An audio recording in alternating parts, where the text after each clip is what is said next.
Hey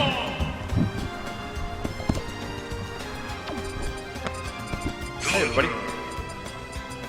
I'll be commentating this match with you guys, along with Mr. Tony.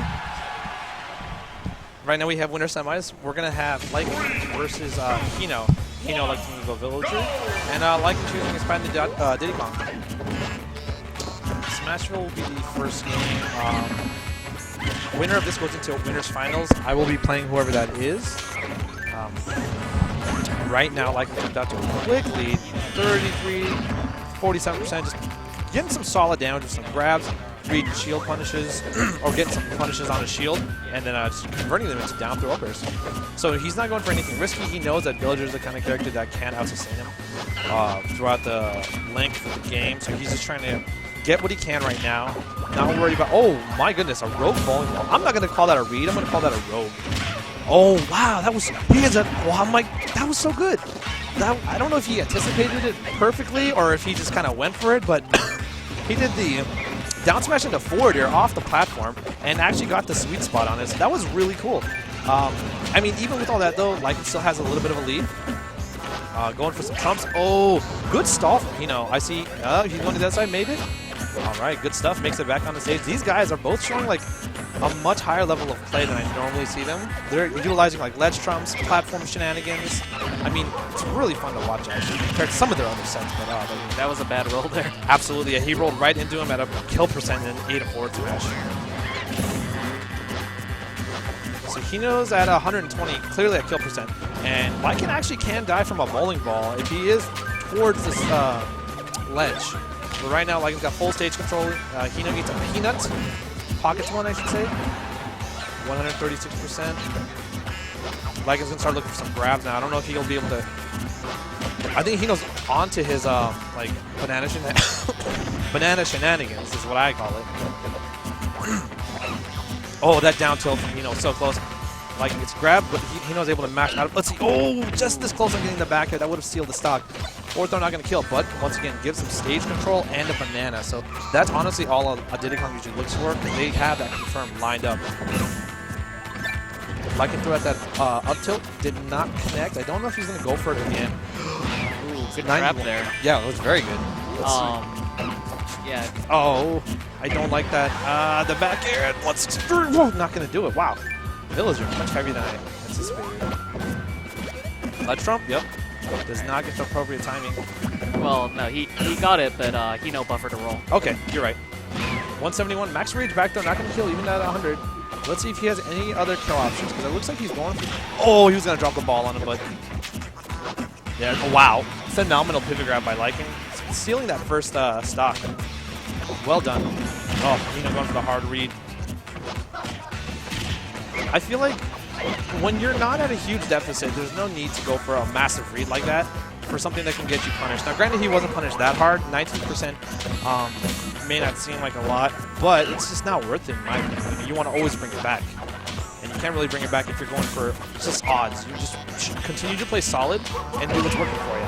And it looks like right now, that's what Lycan's doing. And he continues to play and chip on a little bit of percent. Yeah, I think those early things are just like, you want to go for that quick revenge kill, not to prevent them from getting any momentum on your second stock. Absolutely. But I mean, when it doesn't work, then you. Oh, his damage is too high. He was able to get out of the up tilt. That would have absolutely killed him. Yeah. Wow. Forward air, clanks with the banana, and then Lycan was actually able to hit with his own forward air. So with a little bit of rage, or a decent amount of rage, he was able to get the backdoor kill on the almost the opposite side of the stage, about 3/4 of the way, at about 180%. Did that kill off the top, or? You know, I'm not 100% sure. We'll check the replays later, but I think it did. You know what I've noticed, Tony, is both of these guys actually have a hard time killing each other. Yeah. Like this looks like a brawl set where their stocks are up to 100, 150% every time, and that's really uncanny.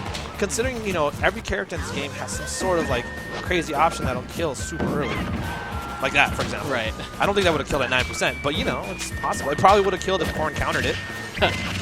Ooh. Instead of tech rolling, Hino decided to jump, and that's actually exactly what Lycan needed. Bananigans. That's what we're going to call him. When Diddy Kong has a banana hits and does the Diddy Kong things, Bananakins. Yeah,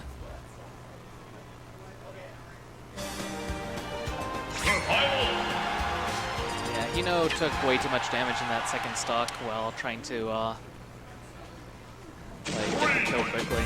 Yeah, and you know it's interesting. I feel like both of these players are really solid. It's just they need to work on how do you get that kill a little bit earlier. You know, what do you look for? And I feel like these guys aren't utilizing their ability to actually, you know, play off stage. Granted, you know, Diddy Kong isn't the strongest offstage character, but it's got to be difficult on Lycan to put everybody at like 100, 150, 180, 190, sometimes 200% just to get one stock. Oh my goodness, the ball. Good trade. See, this is what I mean. I like this play from Hino. He continues to pressure Lycan off stage, you know, and it puts him in bad positions, but immediately gives it up with that. Now he was able to nair out of it, but normally that's a confirm. But compared to the other game, Hino's doing much better. He's only taken about 50%, and he's already put Lycan at almost 100. So this is definitely going in his favor early on. But those whipped grabs are honestly what's put on about like 40 of the 50% he's got. Yeah. So he needs to be very careful with the grabs he's placing out. He's doing a great job without them. He just needs to find another way to get him off stage. Yep, now he's at 79. Problem with Villager's grabs, like Villager has pretty good throws, but as a sort of drawback, her grabs are actually pretty slow. Absolutely, yeah. And I mean, I'd like to see Hino do more down throw at early percents when he can't kill, and he doesn't have an opportunity to push him off ledge. And in the meantime, while we were discussing that, Lycan actually jumps out to a 21% lead now, putting Hino clearly at kill percent, and then Hino's struggling right now at 125 versus Lycan's 104. Oh my gosh, sweet spot border? Yeah, or back here, I think. I don't want to see a bowling ball. He doesn't need it. He just needs to get something safe. One thing Hino doesn't do, like, he doesn't throw. I saw Renai use a lot of back air, not forward air, but back air. Like, there are definitely some differences between the two options. See, that's not working. Not sure about that DI there. Well, the DI, I don't even know if he would have survived, but like, if he had the rage and hit with that forward air, he would have taken a stop. Oh man. All right, so he gets a triple turnip down air at like 1,000%. So Lycan really would not have come back no matter how hard he did. He probably could have teched it and still got spiked. Oh, 15%. I don't know if that was worth it. No, it's not necessary. You know, like you don't need that read, especially when it's not something you're like. I feel like, you know, reads are there's different levels of reads. There's like hard reads. There's, you know, regular reads. There's good reads. And Hino's going for hard reads. He's not going for good reads. Things that he should be looking out for, like Renai would do something like jab, jab, up air or jab, jab, forward air. Those are good reads, you know, when he sees the jump and he sees the DI up. Those are great reads. And it's like, they're just great combos that put on ample percent, you know, and obviously set up your opponent in a bad state. But Hino's going for a lot of just things that are obviously going to get him punished. Like, I don't know, I feel like he's like, unless if he gets this, he's screwed. You know, he's playing very, there you go. Like that's what I'm saying. It creates a trap. Yeah, it creates a very, very awkward trap, or they get hit by the border, you know, and it's good damage. But Lycan continues to play solid and just picks little options, you know, at a time, and just confirms them every so often, and it's just racking up damage slowly. See, that's why I like jabs, forward air, jabs, just GTFO, and then I'm gonna hit you from far. Oh man, we're getting to that percent where. One banana to anything is going to kill him. Ledge trump? Oh, he's done right here, unless we can get around. Yeah. Lycan caught him. FD way too low of a stage for Villager to go under. And I mean, it's just unfortunate. Like, he plays... Like, Hino plays very well, and then he just gives up the game, I feel like. He just keeps going for things he doesn't need to. Like, there's nothing wrong with continuing to play safe. I feel like him going for those hard reads is what prolongs the matches, actually. What keeps Lycan alive, you know? Instead of, if you imagine every bowling ball, he turned into a jab instead. I think, like, the bowling ball is fine if it completely misses or if they try to go for an attack.